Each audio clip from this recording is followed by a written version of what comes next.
오늘 신명기 14장 1절부터 22절까지의 말씀을 중심으로 실생활에서 거룩한 삶, 실생활에서의 거룩한 삶에 대해서 말씀을 나누도록 하겠습니다. 경건이라고 하는 것은 우리 믿는 사람들에게 매우 중요한 단어입니다. 경건하다고 하는 것, 거룩해져 가는 것, 예수 그리스도를 닮아가는 것, 이것은 우리에게 굉장히 중요한 의미인데요. 경건하게 산다는 의미가 점점 우리의 관심에서 사라져가는 시대를 저와 여러분이 살고 있어요. 교회에서 이제 점점 경건이라는 말이 사라져가고 있어요. 경건하다는 게 뭔지도 이제 사람들이 희미해져 가고요. 그리스도인으로 살아간다고 생각하면서 살지만 사실 현대의 많은 그리스도인이라고 불리는 사람들이요, 주일 오전에 몇 시간을 교회에 투자하는 것 말고는 세상 일반 사람들과 별반 다르지 않게 살아가요.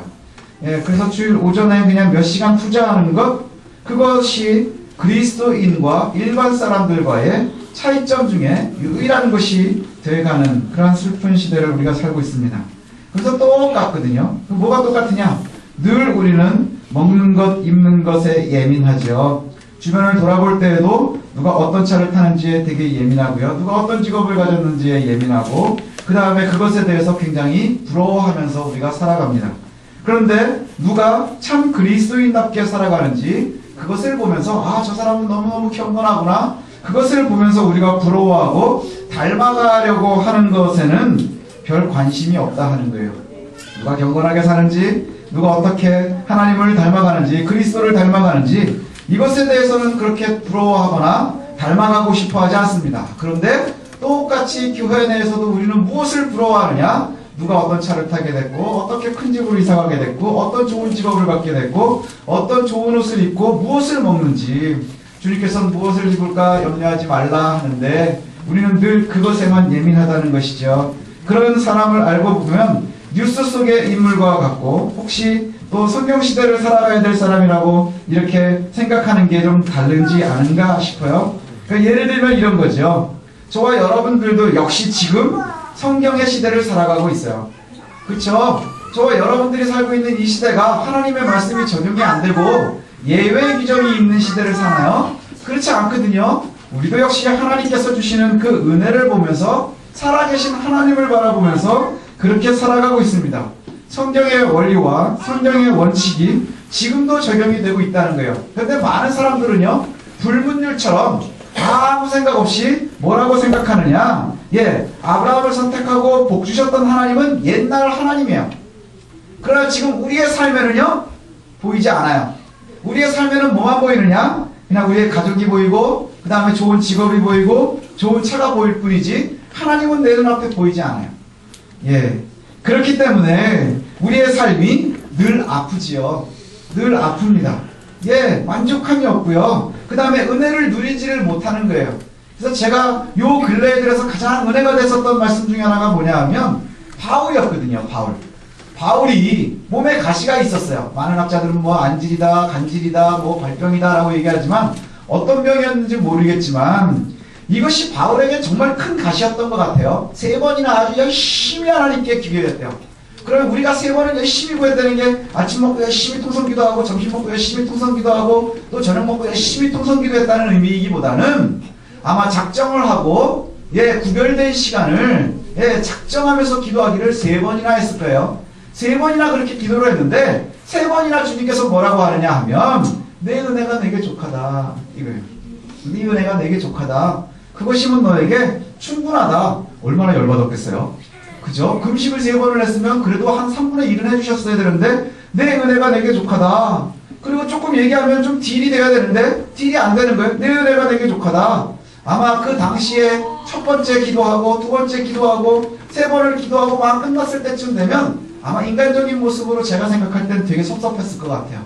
하나님 앞에 하나님 설마 못하시는 건 아니겠죠? 뭐 이런 생각 들지 않았겠어요? 내 은혜가 내게 족한 게 아니라 내 한계가 거기까지구나, 미안하구나, 뭐 이런 생각을 하지는 않았겠습니까? 그런데 바울의 마지막의 고백은 뭐냐? 그 가시가 내게 은혜인 거예요. 그래서 이것 때문에 내가 하나님의 사역을 하는데 흔들림이 없이 평생을 하나님께 매일 수 있었고요. 평생 하나님을 바라보면서 살 수 있었다고 하는 것이죠. 이렇게 말하면 우리가 하나님의 은혜를 누린다는 것이 우리가 겉으로 드러나는 모습에 다 한정되어 있지 않음을 우리가 알 수 있을 것 같습니다.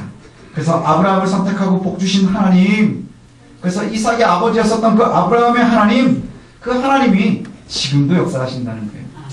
저와 여러분들도 동일한 눈으로 바라보시고요, 동일한 손으로 거두시고요, 동일한 은혜로 함께 하신다는 것이죠. 그럼 이렇게 말하면 우리는 복주시는 하나님이라는 단어가 우리에게 깊이 각인됩니다.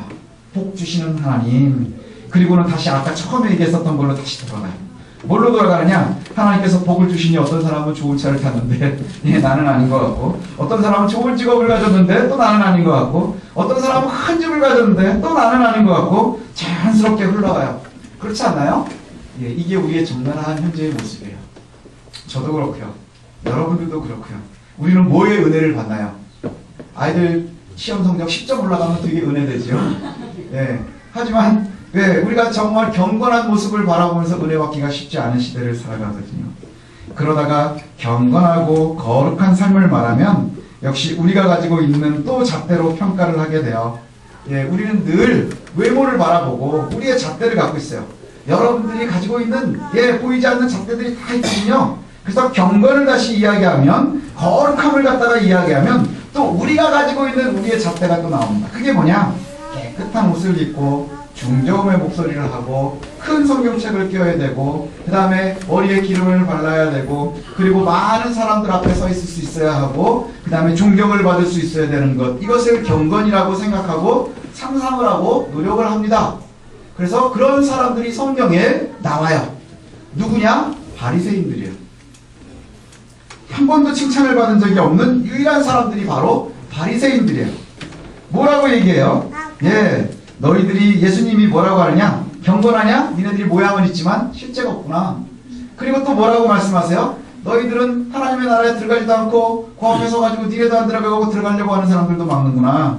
그게 우리가 생각하고 있는 경건의 모습일 수도 있다는 거예요.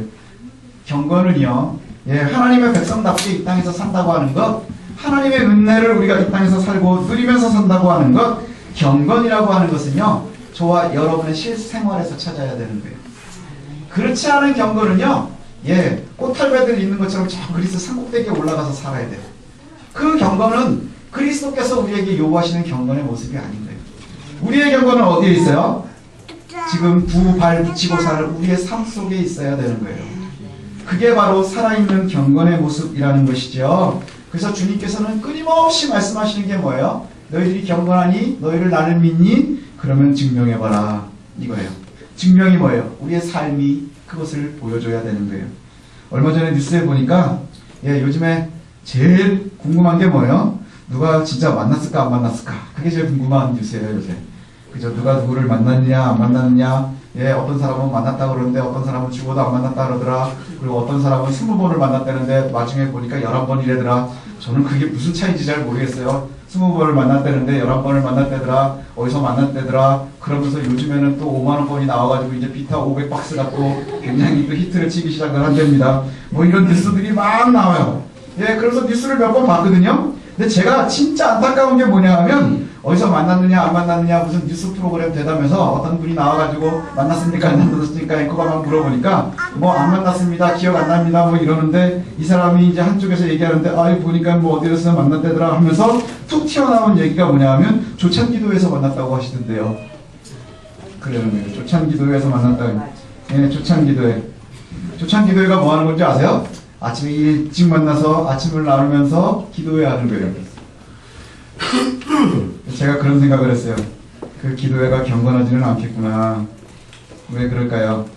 여러 군상들이 여러 목적을 가지고 기도한다고 모여 있는 거예요. 그래서 상상을 해봤어요.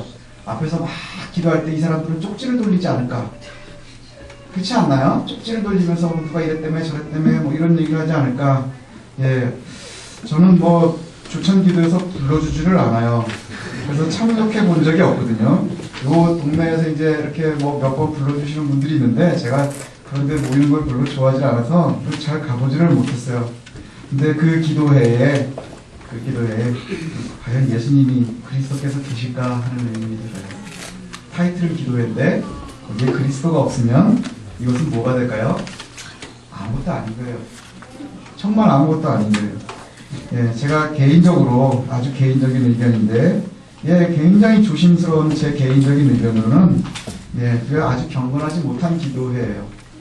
정치적인 목적, 경제적인 목적, 이 목적이 다른 것이 들어간 기도회라고 하는 이유는 이건 기도회가 아닌 거예요. 그래서 제가 제안을 만약에 한다고 하면 그냥 아침밥 모임 이런 거 하면 좋을 것 같아요.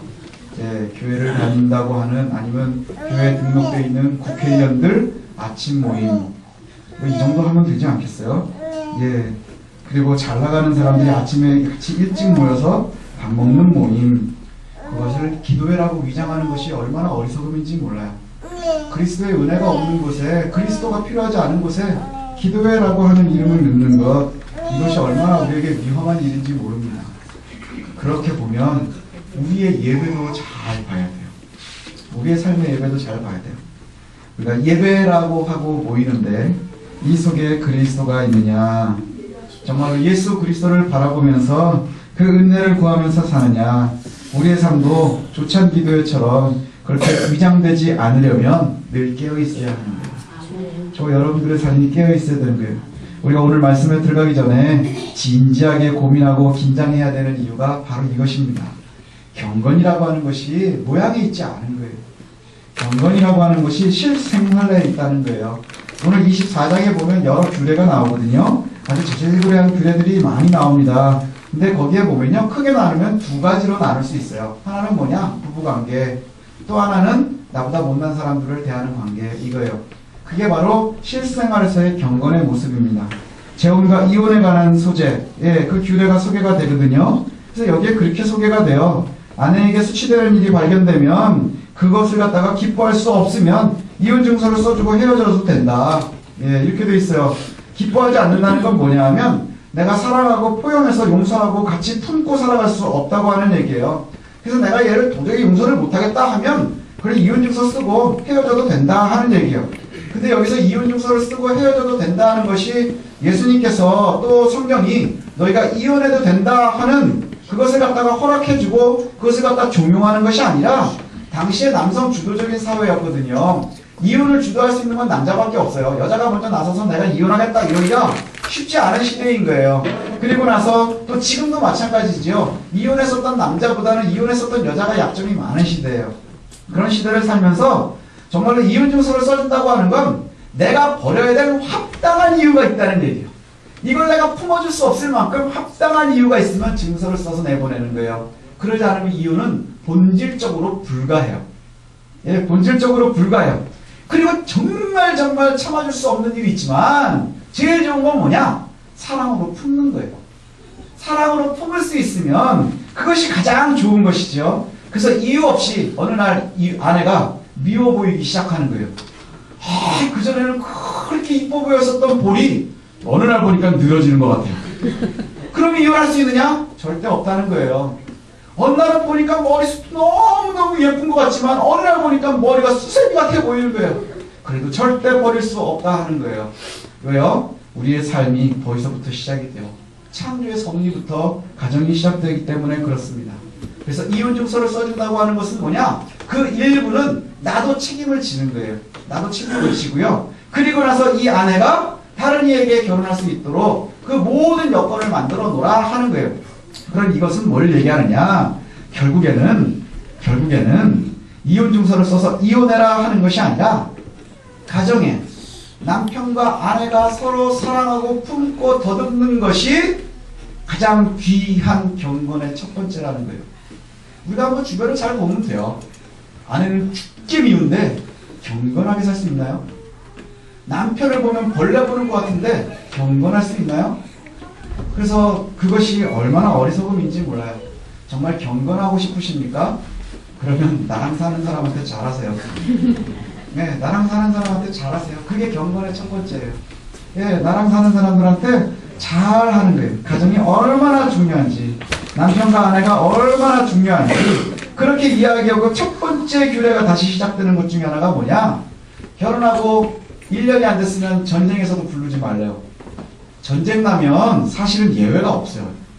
예, 저는 이제 나이가 먹어가지고 전쟁이 나면, 예, 난 이제 민망이도 안 난다. 그리고 이제 우리 집사님들한테 제가 자랑을 했거든요. 우리 집사님들보다 제가 나이가 좀 있으니까. 나 이제 전쟁 나면 우리 애들 데리고 피난 갈 거다. 그랬더니, 우리 오늘 안 나왔었어요. 오늘 왔어야 되는데. 우리 장영진 집사님이 뭐라 하냐면, 목사님은 노역 대상입니다. 그러는 거예요. 그 뭐 하면 되냐? 그랬더니, 모래바구니 만들고 뭐 이런 거 해가지고 해야 되는데요. 가만히 생각하니까 너무 서러운 거예요. 예, 민망이는 호박이라도 주고 완장이라도 채워주면 불끄라 그러고 돌아다니면 되는데, 모래주머니 만들고 뭐 이런 거 하려니까 너무너무 힘든 거예요. 내 나이에도 안 빼준다는데, 근데 신혼부부는 빼주라고 돼 있어요. 왠지 아세요? 가정이 귀하기 때문이에요. 가정이 그만큼 귀하기 때문인 거예요. 여러분, 우리가요, 내 아내와 남편을 충분히 사랑하십시오. 마음으로 품고 충분히 사랑하고 품으십시오. 그것이 불가하면 여러분의 경건도 불가해요. 나와 함께 사는데 아내를 사랑할 수 없는데 누구를 사랑할 수 있겠어요? 아들은 사랑할 수 있어요? 뻥치지 마세요. 예, 딸은 사랑할 수 있을 것 같아요? 거짓말하지 마세요. 불가합니다. 예, 가장 기본이 근데 거기서부터 시작되는 것을 기억했으면 좋겠어요. 그래서 하나님께서 직접 제정하셨어요. 가정은. 그 가정이 경건하게 유지가 되지 못하면 우리가 그 이외의 곳에서 경건을 채우겠다? 거짓말이에요. 한국교회도 많은 곳에서 망가지는 게 바로 뭔지 아세요? 부관에는 아주 죽기 살기를 싫어하는데 교회 와서 쇼 윈도우처럼 이뻐 보이는 거예요. 왜요? 장로도 해야 되고 권사도 해야 되고 보는 눈도 많으니까. 그런데 그것은 결코 경건이 불가능하다는 것 우리가 기억했으면 좋겠습니다. 그리고 나서는 이제 이후에 6절부터 보니까 계속 뭐 이런 자질구레한 일들이 많이 나와요. 오늘도 이제 우리 오전에 아이들하고 같이 공부를 하는데 뭐 그런 게 나와요. 예를 들면 이런 얘기 나오네요. 맷돌 윗짝은 저당 덮지 마라. 예, 맷돌 윗짝이 뭐냐 우리 애들이 물어보더라고요. 맷돌은 2개로 돌려야 되는데 하나를 뺏어가면 뭐해서 먹고 살겠느냐 하는 얘기예요.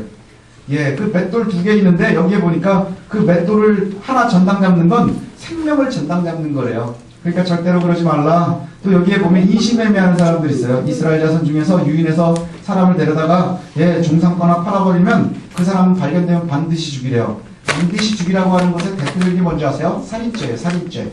우상숭배와 살인은 반드시 죽이고요. 그다음 인신매매도 반드시 죽여요. 그러면서 그 살인, 사형에 대한 얘기가 나오면서 뒤에 꼭 따라 나오는 게 있어요. 거의 모든 곳에 나옵니다. 반드시 죽여라. 뭐냐? 너희 중에서 악을 제하기 위해서요. 악한 사람을 살려두면 그것이 근거가 남는 거예요. 그러니까 악은 뿌리채 남겨놓지 말라는 거예요. 그리고 나서는 계속 하는 얘기가 그거예요. 나병 환자는 진에서 구별하라. 그래서 거기에는 미리암도 예외가 되지 못했었던 것을 기억해라. 우리가 지난주에 살폈었죠. 진을 깨끗하게 유지하기 위해서예요. 예, 병 들어있는 것, 잘못된 것, 거짓된 것, 이것은 철저하게 구별해야 돼요. 철저하게 구별해서 우리가 우리의 가정을, 우리의 교회를 갖다가 잘 유지하는 것이 되게 중요해요. 그리고 나서 나머지 얘기는 다 뭐냐? 네 이웃한테 잘하라는 얘기예요.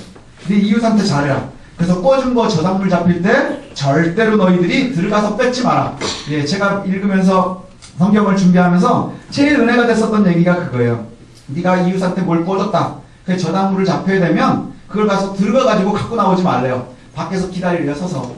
그러면 그 안에 있는 사람이 들어가서 내가 돈을 꾼 사람이 알아서 저작물을 갖다 주면 그것을 받아가지고 오래요. 근데 요즘에 돈 안 갚으면 돈 받아드립니다. 현수막 거는 사람들 집에 들어와가지고 뭐 별 진상을 다 떨잖아요. 그게 얼마나 경건치 못한 모습인지 몰라요. 이것이 굉장히 많아진다는 얘기가 뭐예요? 사회가 경건하지 못하다는 얘기예요. 예, 여러분 돈 꿔주면 그 밖에 나와서 서서 기다리래요. 가불이 바뀌는 거예요. 꿔주고 울드는 거예요. 그리고 뭘 주면 그거 받아오래요. 더 웃기는 건 뭔지 아세요? 해지기 전에 전당불을 갖다 주래요. 왜냐하면 그 사람은 너무 가난하니까 그것으로 긴 밤을 보내야 되는데 네가 뺏으면 안 되니까. 또 여기에 보면 뭐 어떤 얘기가 나오냐? 네가 고용한 사람들 있지. 네가 고용을 했어. 그러면 그 사람들 절대로 학대하지 마라. 그 다음 임금은 그날 해지기 전에 꼭 줘라. 왜냐하면 너는 어떻게든지 살겠지만 이 사람들은 그거 하루하루 살아가는 거야. 그래서 맷돌을 전당 잡는 것, 고용한 사람들의 품삯을 미는 것, 이건 뭐예요? 그것이 다 그들의 생명을 위협하는 거예요. 그러면서 여기에 우리가 조심해야 되는 얘기가 나와요. 뭐냐 하면 그 사람들이 여호와께 호소하지 않도록 하래요. 그럼 한번 상상을 해보세요. 이게 무슨 말일까 그랬더니요. 제가 사장이에요. 우리 아들을 제가 고용을 했어요. 근데 제가 진짜 나쁜 사람인 거예요. 아들한테 고용을 해놓고는 얘한테 월급을 안 줘요. 그랬더니 우리 아들이 우리 사장님이면서 아빠인데 이 사람들은 어떻게 벌 주세요? 왜 돈을 안 주지요? 막 이러고서 이제 기도를 했다고 치십시다. 그러면은 하나님한테 안 했을 거 아니에요. 그럼 제가 죄가 된다는 얘기예요. 예, 하나님이 일하시려면 어떻게 돼요? 저한테 벼락이라도 내리든지 꿀밤이라도 치든지 하셔야 되지 않겠어요? 바로 그 얘기를 하는 거예요. 예, 우리가 정말로 하나님의 백성으로 산다고 하는 경건이요, 바로 그 속에 있으며, 저와 여러분들이 살아가면서 경건하다고 하는 것이요, 새벽기도 안 빠지는 거 경건 아니에요. 집에서 밤새 안에 두들겨 패고 새벽에 나와서 엎드리는 거, 그게 무슨 경건이에요? 밤새 슬퍼가지고 술 냄새 꾹꾹 풍기는데 주일날 저 새벽에 와가지고 엎드려 잠들면 그게 경건인 줄 아는 거예요. 옳지 못하다는 거예요. 우리의 삶이 경건해야 하는 거예요. 우리의 삶이 하나님 앞에 바르게 서 있을 수 있어야 하는 거예요. 객과 고아를 억울하게 만들지 말래요. 고아하고 객은, 고아, 과부, 객, 예, 당시 시대에서는 가장 힘없는 사람들을 이야기하거든요. 이 힘없는 사람들을 갖다가 괴롭히지 말래요. 그것을 괴롭히면 니네들 경건하지 못한 거예요. 또 추수할 때도 그렇대요. 추수할 때에도 일부는 남겨놓으라고 돼 있어요. 일부는 남겨놔야 돼요. 그거 가지고 나오면 안 돼요. 예, 그리고 혹시 모르고 놓고 와도 다시 가지러 가지 말래요. 왜요? 그 당시에는 우리도 다 아는 것처럼, 예, 밭에 곡식을 떨면 한쪽 구석은 남겨놓게 돼 있었어요. 그냥 가난한 사람들을 위해서요. 지나가는 객들을 위해서요. 예, 그런데 혹시 내가 다 떨다가 모르고 놓고 온 게 있으면 그것도 그들의 것인 거예요. 우리는 그거 없어도 살 수 있지만 그 사람들은 그게 생계가 되기 때문인 거예요. 아, 그럼 21세기에 맞지 않는 얘기네요? 아니요. 지금도 하나님께서는 그렇게 살기를 요구하시는 거예요. 그것이 바로 경건의 모습이라고 하는 것이지요. 예, 그럼에도 불구하고 우리에게 이렇게 지켜나가라고 그렇게 말씀하세요. 예, 정말로 하나님께서 우리에게 요구하시는 모습이 바로 그거예요. 바로 그거예요. 삶 속에서 경건하게 하는 것. 그래서 쉐마, 뭐죠? 하나님을 사랑하고 이웃을 사랑하는 거예요. 이웃을 사랑하는데 우리는요, 나보다 나은 사람 사랑하는 걸 정말 좋아해요. 내게 뭔가 도움이 될 만한 사람들을 사랑해요. 그래서 이 사람은 좀 줄이 되겠구나, 이 사람은 내게 도움이 되겠구나 하는 이웃은 사랑을 해요. 그건 사랑이 아닌 거예요. 그건 줄 대는 거예요. 그렇게 줄 잘못되다 뉴스에 나오는 거예요. 그렇죠? 그렇게 줄 대다가 뉴스에 나오는 거예요. 그런데 성경에서 얘기하는 이웃은 뭐예요? 나보다 힘든 사람, 나보다 못난 사람, 그래서 나보다 어려운 사람, 그 사람들을 바라보라고 하는 거예요. 여기 오늘 24장 뿐만이 아니라요, 신명기 전체를 보십시오. 나보다 부자에게는 어떻게 대해라, 나보다 높은 사람에게는 어떻게 대해라 하는 얘기는 나오지 않아요. 늘 나오는 규례는 뭐예요? 나보다 연약한 사람, 나보다 힘든 사람, 과부와 고아와 객이라고 하는 단어가 제일 많이 나와요. 내가 보살펴야 되는 사람들, 그 사람들에게 내가 성실하게 대하는 것이 바로 경건인데요. 예수님께서도 그렇게 말씀하셨거든요. 소자에게 물을 대접하는 거, 거기에서부터 경건이 시작이 되는 거예요. 예, 소자에게서부터 그 물을 주는 것, 그것에서부터 경건이 시작되는 거예요. 이제 우리가 꼭 기억했으면 좋겠어요. 어떤 사람들은 이렇게 말하거든요. 신명기는 몇천 년 전에 고대 근동에서 있었던 일이고 지금은 달나라도 가고 그 다음에 뭐 컴퓨터도 있고 그런 21세기의 최첨단 시대에 무한 경쟁 시대를 살고 있는데 우리에게 어떻게 이렇게 세상과 동떨어진 규칙을 들이대면서 살라고 하십니까? 성경대로 살려고 하면 차도 떼야 되고 포도 떼야 되고 그럼 우리는 어떻게 살아가야 됩니까? 라고 얘기를 하기 쉽습니다. 근데 그러면 여기서 다시 시작해야 돼요. 넌 하나님의 존재는 믿니? 여기서부터 시작하는 거예요. 넌 하나님의 존재는 믿니?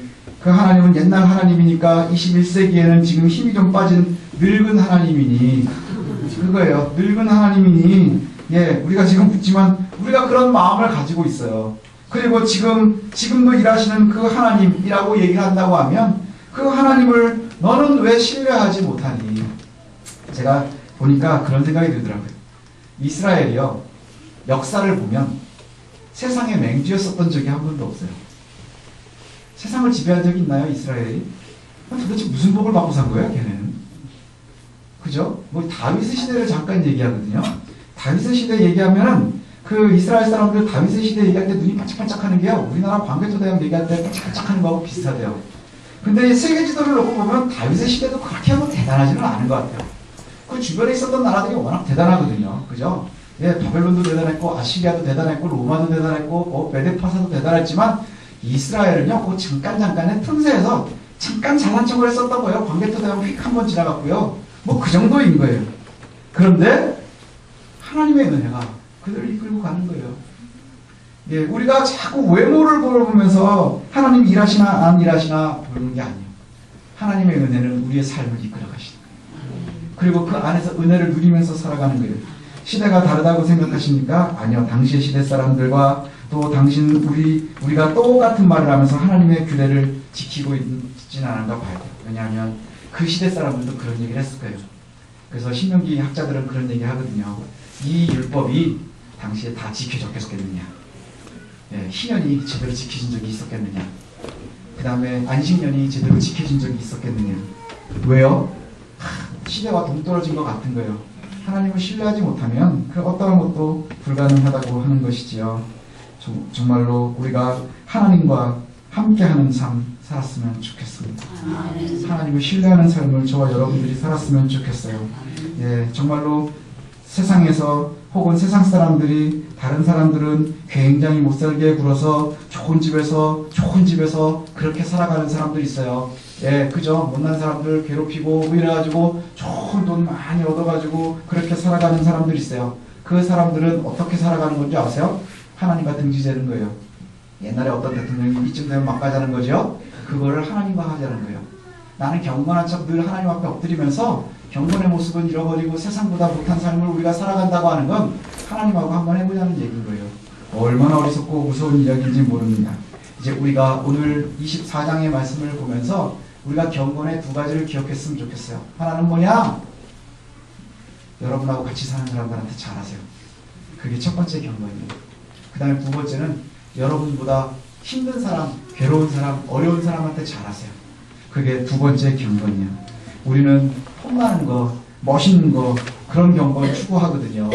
그래서 아까 얘기한 것처럼 바리새인 같은 모습 되게 좋아해요. 그렇지만 주님께서는 한 번도 그들에게 칭찬한 적이 없어요. 오히려 가난했었던 과부를 칭찬하셨어요. 세리를 칭찬하셨어요. 될 줄로 압니다. 하나님께서는 실생활에서 가정과 저와 여러분들의 실제 삶 속에서 경건을 요구하고 계세요. 그리고 그 경건의 모습을 우리가 잘 유지하면 모자른 부분, 힘든 부분은 하나님께서 채우실 거예요. 왜요? 하나님은 늙지도 않고 손이 오그라들지도 않고 못 닦는 것도 없기 때문이에요. 하나님께서는 늘 우리와 함께 하실 줄로 믿습니다. 그것을 믿고 신뢰하고 경건한 삶 유지하는 저 여러분들 되시길 바랍니다. 기도합니다.